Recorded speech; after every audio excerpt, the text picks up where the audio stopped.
అధ్యాయము 1వ వచనం. సామెతలు 2వ అధ్యాయము 1వ వచనం.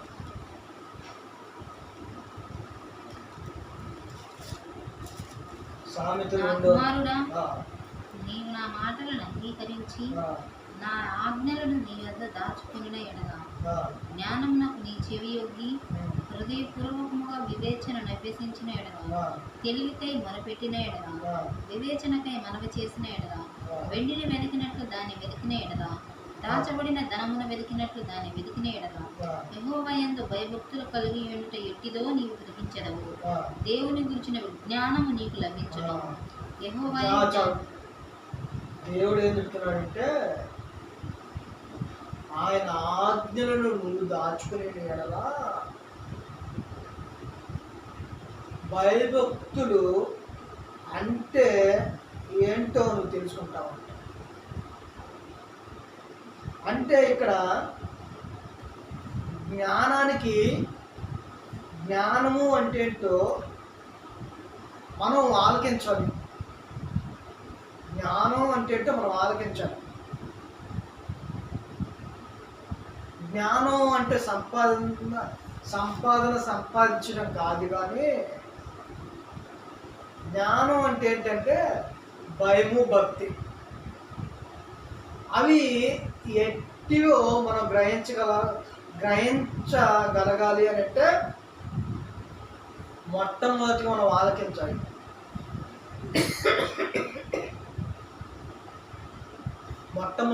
ఆలకించాలి.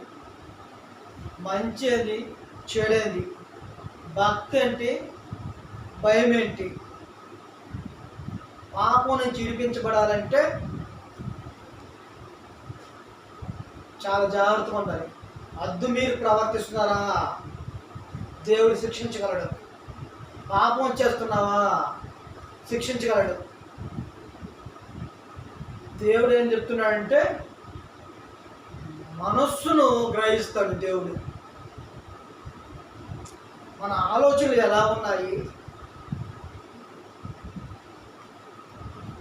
మన పద్ధతులు ఎలా ఉన్నాయి, పిల్లలకు మార్గం ఏంటి, భక్తి ఏంటి, ఆ దేవుడు చెప్పిన జ్ఞానం ఏంటి, ఆ దేవుడు చూపిన మార్గం ఏంటి, భయభక్తులు అంటే ఎలాంటివో మనం గ్రహించాలి అని అంటే మొట్టమొదటి జ్ఞానం అంటే ఆలకించాలి.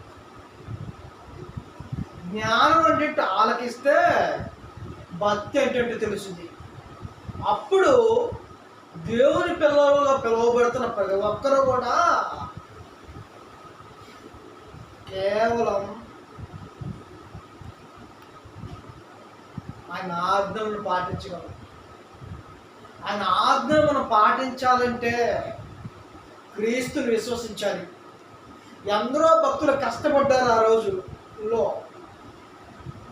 అలాంటి వారిని ఆదర్శం తీసుకోరా.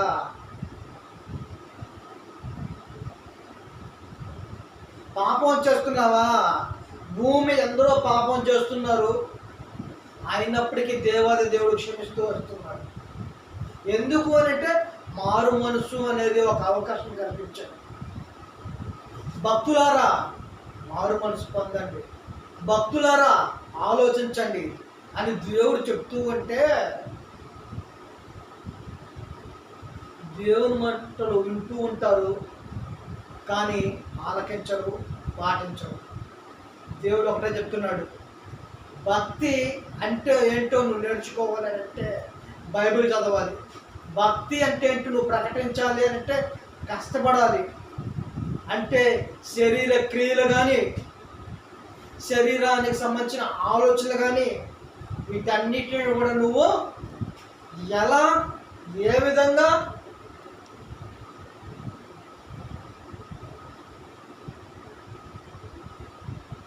బైబిల్ చెప్తుంది ఒకటే, వాటిని అణిచివేయాలి.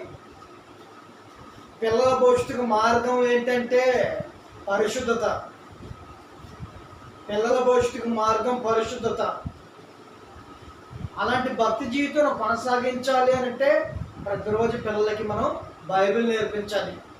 అలాంటి భక్తులు మనం పెంచాలని దేవుడు చెప్తూ ఉంటే భూమి మీద వేటినో సంపాదించాలని, వేటినో ఆచరించాలని, వేటినో మనం సమకూర్చాలని జీవిస్తే జీవితం అనికి అర్థం పరమార్థం తెలియకపోవడం అంత దౌర్భాగ్య స్థితి ఇంకోటి లేదు. అందుకే ఆలోచించాలి. పిల్లలకు ఒకటే చెప్పాలి, దేవుడు ఉన్నాడు, ఉన్న దేవుడిని జ్ఞాపకం చేసుకోవాలి, ఉన్న దేవుడిని మయోపరచాలి, ఉన్న దేవుడు అంటే ఏంటో ఇతరులకు పరిచయం చేయాలి. అలాంటి భక్తిని కొనసాగించాలని తెలియజేస్తున్నాను.